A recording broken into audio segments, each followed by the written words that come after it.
इस वीडियो में हम कुछ धातुओं और अधातुओं के रासायनिक गुणों के बारे में, केमिकल प्रॉपर्टीज़ के बारे में बात करेंगे। तो अगर आप एक मैग्नीशियम का टुकड़ा लें और उसे गर्म करना शुरू करें तो क्या होगा?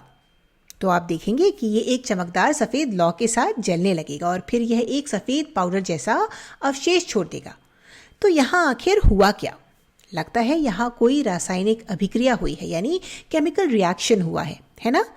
ठीक है, चलिए एक और वीडियो देखते हैं कि तांबे को, कॉपर को गर्म करने पर क्या होता है। तो हम देखते हैं कि तांबा आग नहीं पकड़ता, लेकिन तांबा अभिक्रिया जरूर कर रहा है। गर्म करने पर यह काले भूरे रंग के पदार्थ में बदल जाता है। तो यहाँ क्या हो रहा है? चलिए इन चीज़ों का पता लगाते हैं। तो इन दोनों वीडियोस में धातुएं ऑक्सीजन के साथ अभिक्रिया कर रही हैं। पहले तांबे का उदाहरण लेते हैं। तांबे ने ऑक्सीजन के साथ अभिक्रिया करके यहाँ कॉपर ऑक्साइड बनाया, जिसे हम क्यूप्रिक ऑक्साइड कहते हैं। मैग्नीशियम ने ऑक्सीजन के साथ अभिक्रिया करके मैग्नीशियम ऑक्साइड बनाया। अभी हमें इन समीकरणों को संतुलित करने की, बैलेंस करने की ज़रूरत है, तो वो कर लेते हैं। चलिए हम आपको एक उदाहरण और देते हैं। सोडियम। ये सोडियम की एक तस्वीर है जिसे मिट्टी के तेल के अंदर रखा गया है। इसे मिट्टी के तेल में इसलिए रखा जाता है क्योंकि सोडियम इतना अभिक्रियाशील, इतना रिएक्टिव होता है कि अगर आप इसे खुले वातावरण में ऐसे ही रख दें तो ये तुरंत ऑक्सीजन के साथ अभिक्रिया करके सोडियम ऑक्साइड बना लेगा।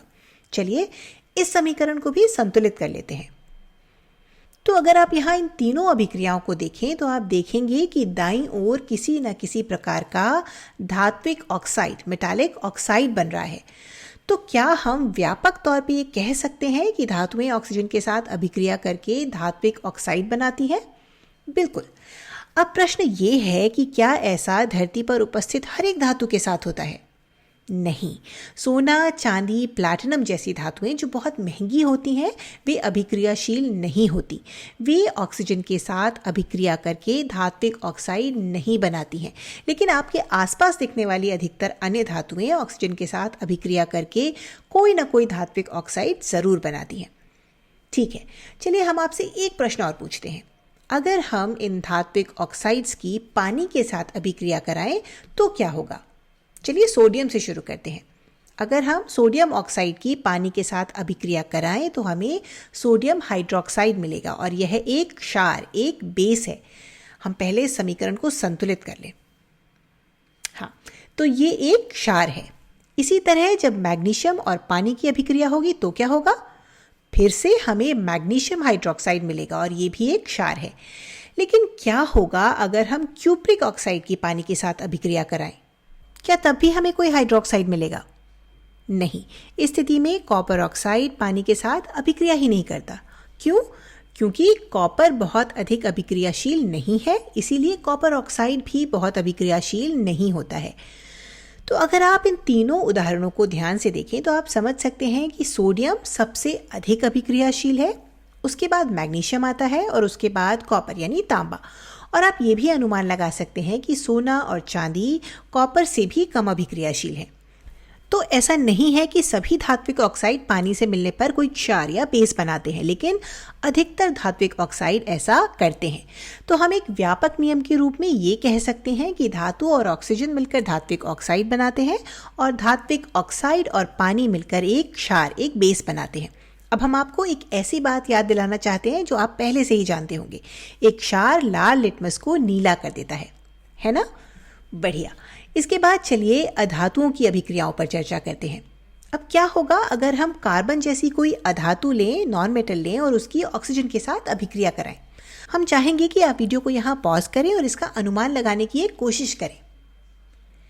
चलिए अब हम बताते हैं। तो इस अभिक्रिया से हमें कार्बन डाइऑक्साइड मिलेगी। अब क्या होगा अगर हम सल्फर लें और उसे ऑक्सीजन के साथ मिलाएं? हमें सल्फर डाइऑक्साइड मिलेगा।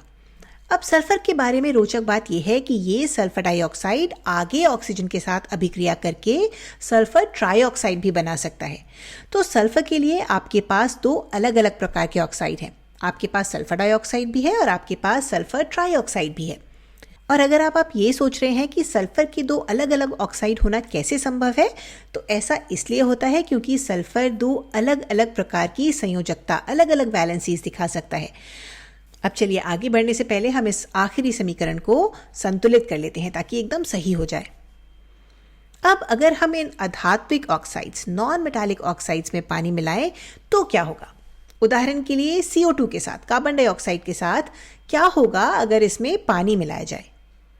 तो हमें एक अम्ल, एक एसिड मिलता है और इस अम्ल को कार्बोनिक अम्ल कहा जाता है। क्या होगा अगर हम SO3 के साथ भी यही करें?